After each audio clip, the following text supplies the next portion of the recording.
अस्सलामुअलैकुम viewers, welcome back to my channel doctor of medicine, जिसमें आज हम बात करते हैं न्यूएंशियल सिरप के बारे में।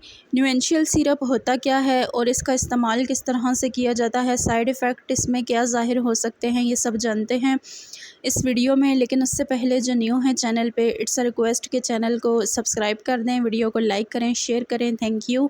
बात करते हैं न्यूएंशियल सिरप के बारे में। ये 0.5 mg इसके अंदर इसकी मेडिसिन एग्जिस्ट करती है और ये 60 ml का सिरप होता है।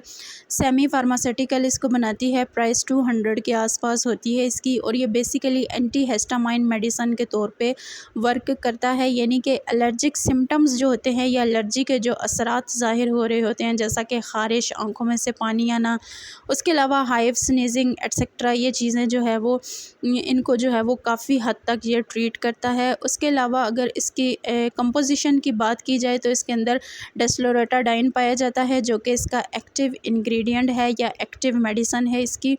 ये था इसका इंट्रोडक्शन। अब हम बात करते हैं इस सिरप की वर्किंग के बारे में।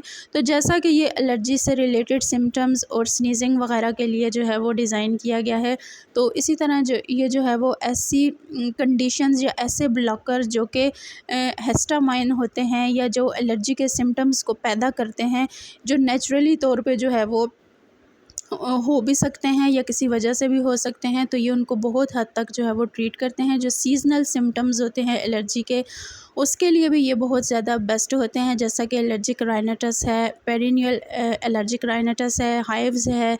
तो इस तरह की कंडीशंस को ये बहुत हद तक जो है वो ट्रीट करते हैं।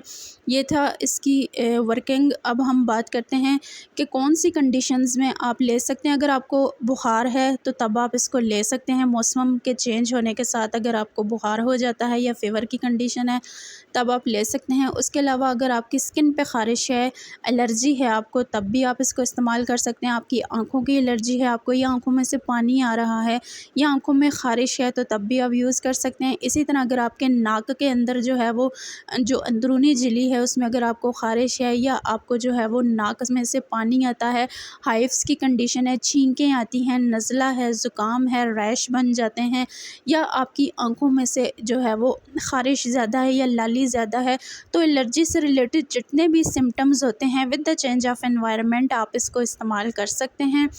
डोज़ का तरीक़ाकार यही है कि आप जो है वो तकरीबन 2 दफ़ा एक दिन में आप इसका इस्तेमाल कर सकते हैं। बच्चों के लिए भी यही है, जो बच्चे 5 साल से ऊपर की एज के हैं वो 2 टेबलस्पून जो है वो एट अ डे इस्तेमाल कर सकते हैं।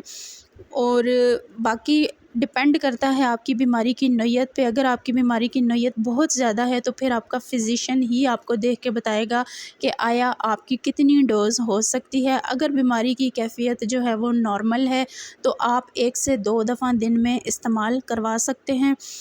अब बात करते हैं साइड इफ़ेक्ट्स के बारे में। तो साइड इफ़ेक्ट में ज़्यादातर यही देखा गया है कि मस्कुलर पेन हो सकता है, आपको जो सोने का एक सिस्टम है वो ज़्यादा भी हो सकता है, नींद आपको ज़्यादा भी आ सकती है, कम भी आ सकती है, आपका जो मैदा है वो डिस्टर्ब हो सकता है, आपको थकावट या सुस्ती हो सकती है, उल्टी और मतली की कंडीशन भी हो सकती है।